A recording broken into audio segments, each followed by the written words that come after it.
Saudara, dari hari Sabtu sampai dengan tadi pagi, saya masih dikirimi video khotbahnya Pak Mel Atok oleh 20 orang lebih ya, teman-teman pendeta, dan meminta saya untuk menanggapi khotbahnya Pak Mel Atok yang di dalamnya menyinggung perasaan mereka, dan jujur saja mereka sangat marah atas khotbahnya Pak Mel Atok di salah satu gereja Gemit di Klasis Fatuleon.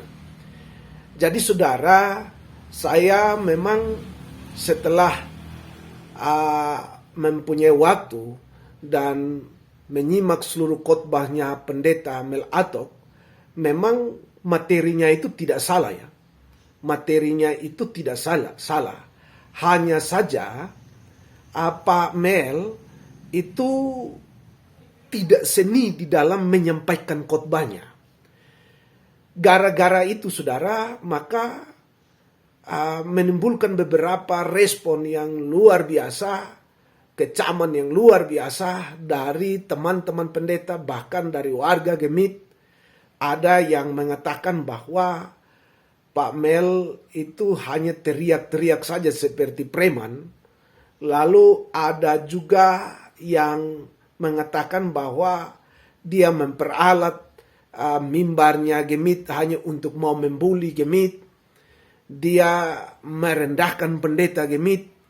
Dan mungkin masih banyak lagi yang saya tidak dapat baca, saya tidak dapat dengar segala respon atas khotbahnya pendeta Mel Atok di salah satu gereja Gemit di Klasis Fatuleon. Saudara, memang wajar ya untuk marah. Saya kira wajar sekali untuk marah.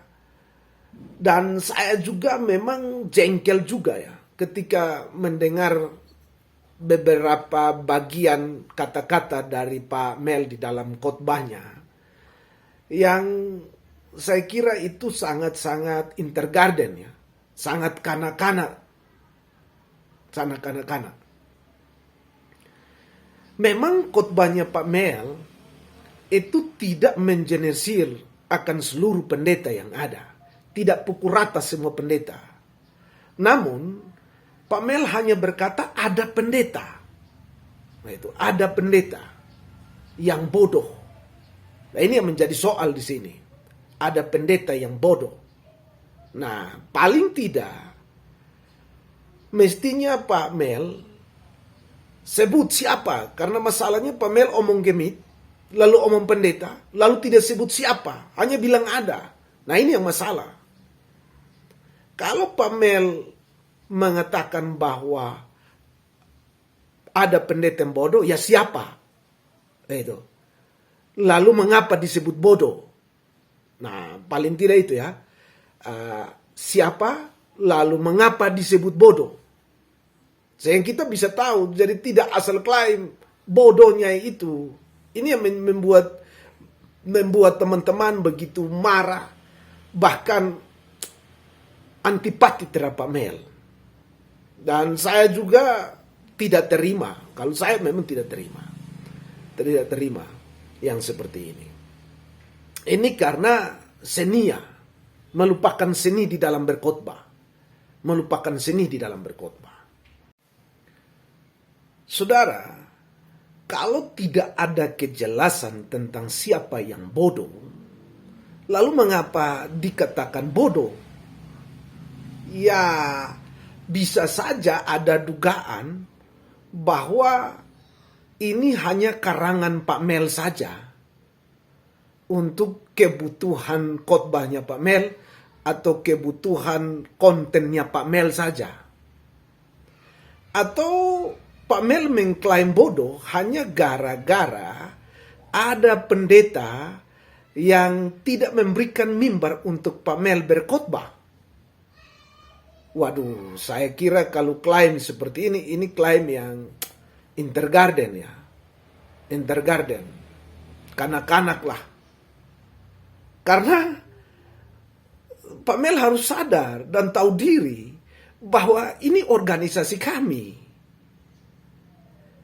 Kami punya hak untuk memberikan mimbar kepada siapa. Kami percaya kepada siapa, baru kami bisa memberikan mimbar itu kepada dia. Jadi jangan gara-gara itu lalu klaim kami bodoh gitu. Jadi kalau saya tidak kasih mimbar sama Pak Mel, saya bodoh. Loh. Tidak bisa seperti itu, Pak Mel.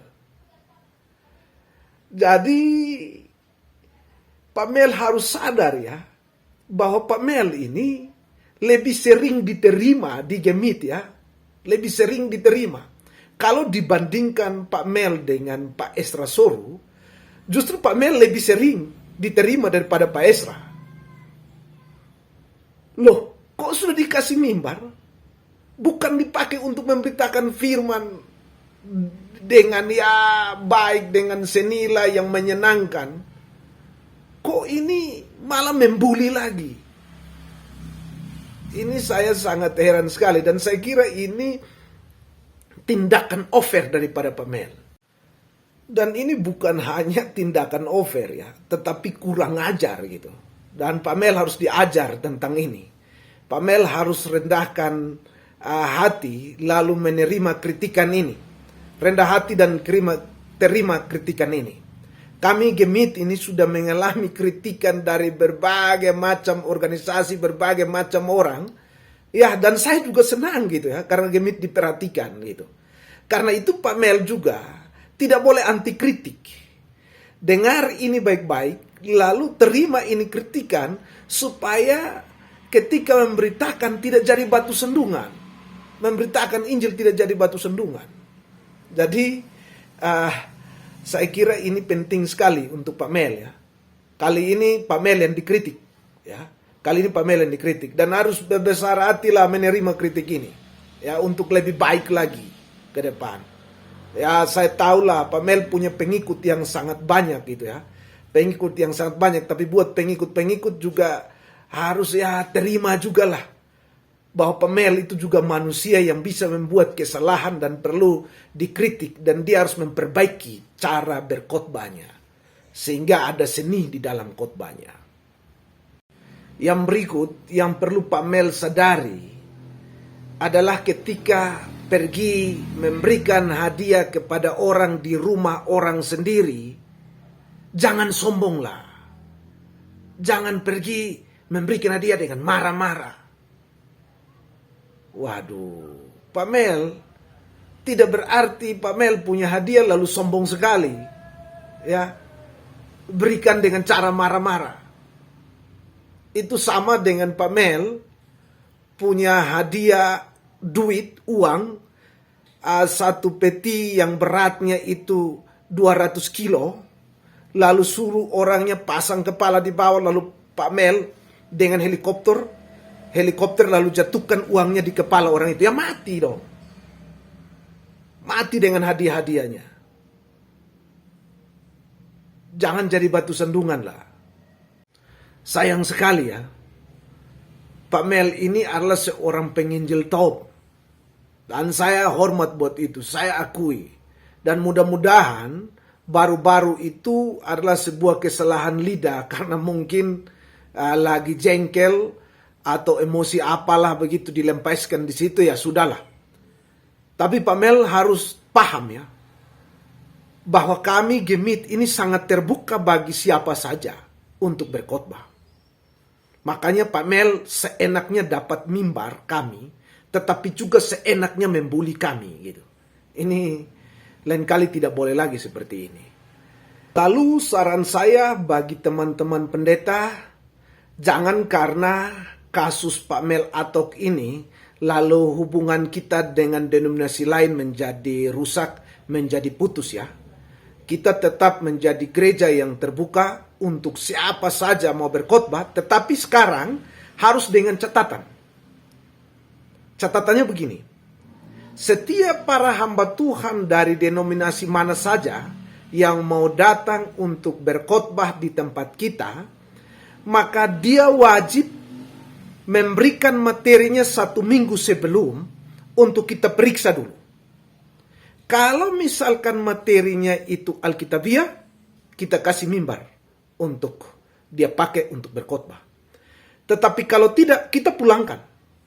untuk dia perbaiki, harus Alkitabiah, baru dia datang dan berkhotbah. Tapi kalau misalkan memang materinya itu Alkitabiah, tapi sampai di mimbar itu dia keluar daripada materi atau tidak Alkitabiah, kita wajib turunkan dia dari mimbar. Wajib turunkan dia dari mimbar. Ini ketegasan. Ini saran saya seperti ini. Sehingga kita tidak kecolongan untuk orang menggunakan mimbar kita untuk membuli kita, untuk orang menggunakan mimbar kita untuk melakukan penyesatan dan lain sebagainya. Apalagi saudara, banyak yang datang itu berkhotbah hanya omong kesaksian pribadinya dari A sampai Z, dari awal sampai akhir. Saya heran itu kadang-kadang. Kadang-kadang ada bilang bawa seminar, tapi bukan seminar, tapi kesaksian pribadinya, tapi dianggap seminar.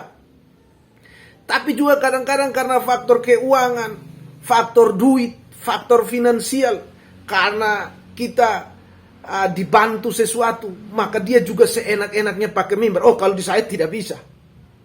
Biar Anda bantu, tapi tidak seenaknya menggunakan mimbar. Itu kalau di saya, tidak seenaknya menggunakan mimbar.